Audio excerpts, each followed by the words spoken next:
Welcome back to Love Survives Grief. You will notice that we have swapped sides today. So I'm going to lead these questions. We've got our first few questions that have come in from you guys. So we're going to go through and kind of talk about them, answer them, and go from there. Sounds good. Let's do it. All right, here we go. We have our first one. I'm not going to say who they are from. We'll just say the question. So, will you eventually go into more detail on each of your parents' death? Go ahead. I feel like we went pretty into detail on my dad's as much as we can. My dad's is a little tricky because there was a lawsuit involved. And so we did have to sign papers that we wouldn't mention the hospital's name, the specific doctors, and things like that. From what I remember, we had to sign that when we were just a couple days out from him passing away. And so I don't super remember all the details. And plus my family did a really good job at shielding me from a lot of that. But as far as my dad is concerned, that's kind of as much detail as I can go in. Now we could go more to your parents. I'll let you answer that part of it. And my mom is still alive, so I don't have anything to report back on that. So between both my parents, my dad was the first one to die. It was sudden. We did not expect it at all. He was on his driveway with a neighbor. They were working on an older vehicle, which was a manual transmission. My dad was underneath the hood looking at the engine. The neighbor, who was a mechanic, was sitting inside the vehicle, went to turn the engine on, and like I said, it's manual transmission, and it was in gear. The neighbor did not know that, and the vehicle leaped forward and ran my dad over. Completely. Yeah, my dad fell backwards on the driveway, hitting his head, and then the vehicle continued to roll over him into the street. Broke a bunch of ribs, a bunch of spinal damage, nerve damage. My dad was completely unconscious. Rushed to the hospital, and he was pretty much in a coma for almost a month. Yeah. He became coherent for a little bit. But I think it was the adrenaline. Yeah, not in the hospital though. Yeah. Only at the scene. And that was really hard we were here in Utah. You were able to fly out and say bye to him and stuff, but it was hard because we were getting conflicting stories on your mom had a really hard time accepting where he was. So yeah, that was really hard. And then 2 years later, almost exactly, my mom passed away, and that was sudden as well. My sister found her. Well, it's actually my sister's boyfriend. Found her in the bathroom. We think. On the toilet. And it was just, I don't even know what the autopsy said. It just was. Well, there was no autopsy. There was no autopsy done on your mom. Okay. So remember, we had the option, and the people in California chose not to do it. Yeah. So yeah, there's a lot of questions, I think. Yeah. And it was sudden. Nobody saw it coming. Yeah. So there you go. That's how my parents died. We are a ball of fun. Yeah. So, like we said in the very beginning, every single one of our experiences with death have been very sudden and very traumatic. So, and I have not been there for any of them. That's kind of crazy. Okay. Hopefully that answers your question. Did any grandparents meet your kids? Now, I took this as did our parents meet them? You kind of took it as did our grandparents meet them? I can say my dad never met my kids. You never met my dad either. My family dies really young, and therefore definitely none of my grandparents met our kids. So either way that question is read. My mom is alive. However, that is a very, very strained, complicated, toxic relationship. She has met Lincoln a very small handful of times when he was very little. Definitely not that he is older. And I think she has only met Brinley at Cash's funeral. Viewing and funeral. Yeah. So that is it for my parents. And yeah, my parents were extremely involved in both our kids' lives, all three of them. Your mom always came out when we had babies. Yeah. Which was nice because she's a NICU nurse, so just kind of reassuring. And they were great grandparents. Yeah. So yeah, I mean, it was pretty sad for Lincoln. Took it the hardest because he was the oldest and definitely the closest to my dad. So he took it really, really hard. Yeah, they had a special bond. Yeah, for sure. And I think as like your mom passed away, Brinley really understood death differently, being so young for all these others. So her and I talked about it a little when we sat down. That one was your parents were really hard on her because she was older and she knew them longer and stuff. So it was really hard watching our kids constantly have to go through all of that. And what did you say that Lincoln said that when he first found out? I wasn't home. What did Lincoln say when he first found out about my mom dying? Brinley actually said it. She came down, and I believe it was not again, not again, not again. Yeah. So with your mom. Tells you where their mental state was. Yeah. And then our kids were also very lucky, and they knew both of your grandparents. They knew both grandpas. Grandfathers. Yeah. Both of my grandmothers were passed away. Yes. And I mean, Lincoln met your one grandma when he was an infant, but and he was very close to old Pop Leeser. My dad's dad. Yeah. So, I mean, to your mom's as well. He was just younger when he passed away, but like Giants games and things. So they were very lucky. Your family were great grandparents and great grandparents to our kids. So another question we had is, why did we choose to release our episodes on the 1st and 17th? Why not weekly? And why those specific dates? So I will say the topics that we talk about are heavy. And I do feel like if we were to release them every week, there's not enough time to kind of pull ourselves together. Like as us talking through it, but also for you guys as listeners. It's a lot to digest. It is emotionally heavy. Sometimes it might be triggering. And so we want to make sure that there was ample time to process and to make sure we're giving every topic the justification that it deserves. And so we really did space it out. Now, why the 1st and 17th? The first, Cash was born on April 1st. So that was his birthday.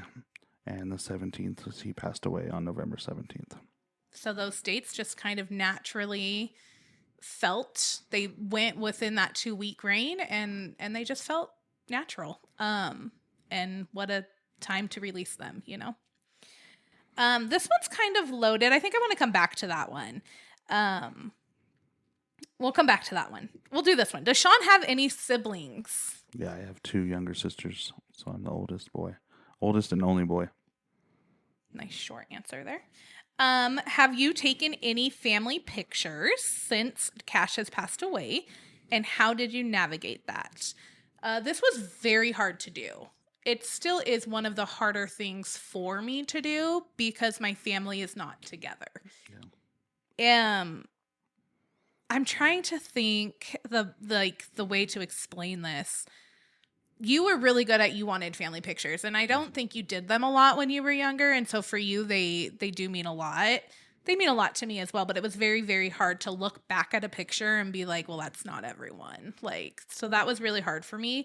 I will say we had a phenomenal, the very first time that we took, and only time that we've taken like real professional family photos since Cash passed away.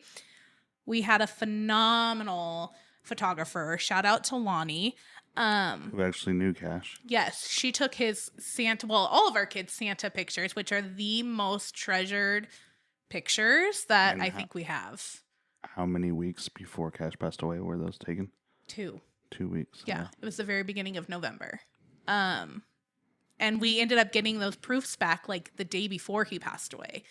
So we ended up reaching out to her about a year later, asking if she would take on a project that somehow could include Cash. She took his silhouette, and one of my favorite ones is us standing in a line, and our kids have their hands out, and Cash's silhouette is in the middle holding his hands, and it is just such a powerful image of he's not physically there, but he is. Oh, I'm gonna cry. But he is still very much so there. And when I got that proof back, I just remember being speechless.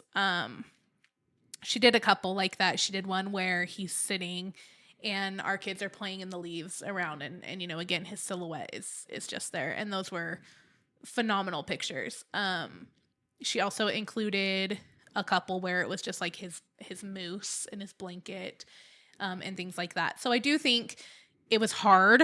Definitely those first ones, it still is hard, like I mentioned, but find somebody that can treasure and bring to life what you need in that moment. And I think we needed in that moment, in that first year and stuff, because it actually ended up, we took them during Infant Loss Awareness Month, which is in October.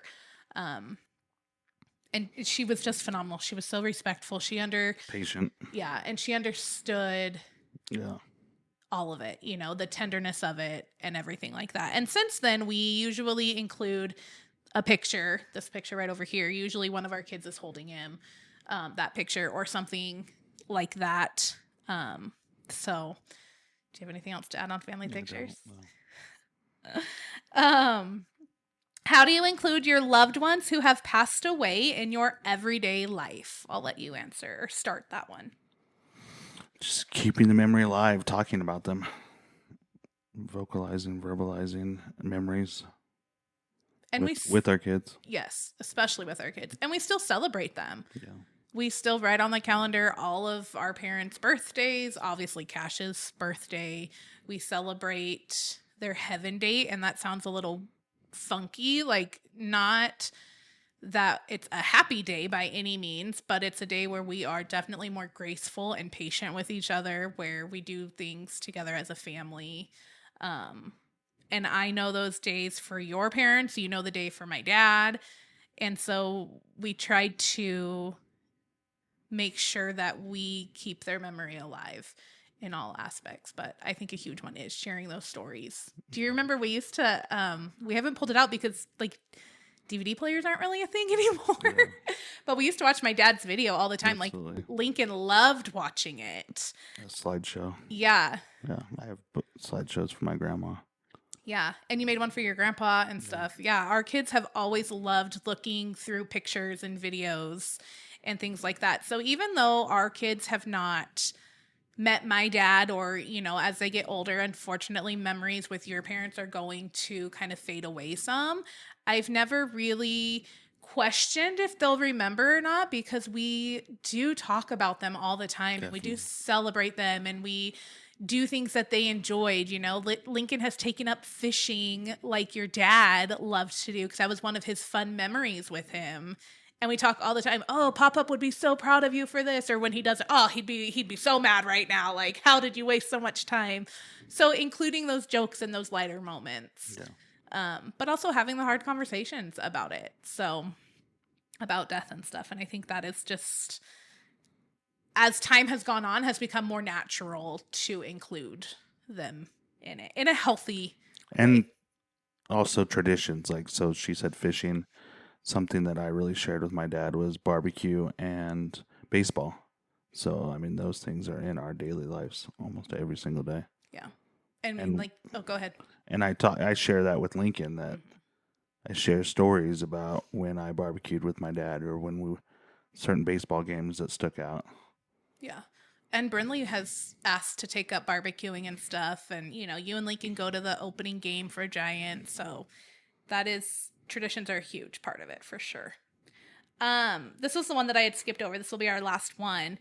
How has your grief changed over time? That is a loaded question. It evolves, but it's also a roller coaster. Yeah. It doesn't necessarily always get better. Oh, I 100% believe that. Yeah. I think you learn to cope, to accept eventually. It takes a very long time in the beginning. Regardless if it's a sibling, a parent, a grandparent, I think it takes a very long time in the beginning to accept it. But I agree, like it is still definitely there. And I've had people for years kind of say like, oh, I don't know how you do it and all these things. And the truth is neither do I. Like survival mode. Yeah. And, it is including them in everyday lives. It is all of these other things. It doesn't make it easier by any means. And there are still days like you anticipate that on November 17th, it's going to be hard. You anticipate that Infant Loss Awareness Month is going to be hard, or birthdays and things like that. Birthdays in general are very hard for me. My own birthdays, my other kids' birthdays, because Cash never had one. So birthdays in general are very hard for me. But the whole month of November is hard for me. Yeah. And you anticipate that. But what's important, or what people I think don't realize, is there's also 300 other days of the year that any moment you're back at square one on that grieving train, and you have no idea what set it off. You have no idea if it was a song, or, you could be in the grocery store and you hear a baby crying. Like, you have no idea what it is that is going to put you back at that beginning. And in the beginning, when that would happen to me, it would take me a very long time to be able to muster up the courage to go back out and to even just get out of bed. But now it's like, okay, I can understand a little bit more. I know a little bit more my own mental health and like how it's going to be affected. And I can allow myself a little bit more grace. I don't even know if any of that makes any sense. It does. But it does. Like, you just kind of, I don't want to say roll with the punches, but you kind of have to, So it changes a lot, but it also is very similar a lot of the time. And anytime somebody else passes away, you're back at square one. Like, for me, at least. Absolutely. Like, no, I agree. Your parents passing away after Cash, it was a very different situation for both of them, but so many of those thoughts and emotions came right back. And then you're almost dealing with, you're dealing with Cash's death again and your parents' death and things like that. So it has definitely changed. It's definitely evolved, but it's also kind of the exact same. Yeah. I mentioned in a previous episode that I live with the fear that who's going to die next? Somebody in our family is going to die, and who's it going to be? And you walk around, you never know when, but it's just always on my shoulder or a voice in my ear, like, who's going to die next? Yeah. Especially That's like scary. You as a truck driver, when you don't answer my phone or something, like, because especially in wintertime when you're working overnights and you don't answer my phone call, I'm like, oh my gosh, what happened? Like, you do kind of constantly live in this like worst case scenario. Or like when our own kids, when Lincoln doesn't answer his phone, or when I can't get a hold of him, I'm like, what happened? Like, what's going on? So it's almost constantly waiting for like that other shoe to drop. And I think especially because we were boom, ba-boom, ba-boom with these experiences, and then that jealousy of when you hear friends that are like, yeah, my great-great-grandma's still alive. I'm like, what? Like, how? Yeah. I definitely suffer from a form of PTSD where I had I've had multiple traumatic events in my life, but this was finding Cash in his crib, passed away, was probably the most traumatic event I've had in my life. And so I struggle big time, for sure. Definitely. And we will definitely spend an episode on that and just kind of let you talk and go into that. But as always, please feel free to reach out to us at Stephanie@cashescorner.org. That's a K for Cash and a K for Corner.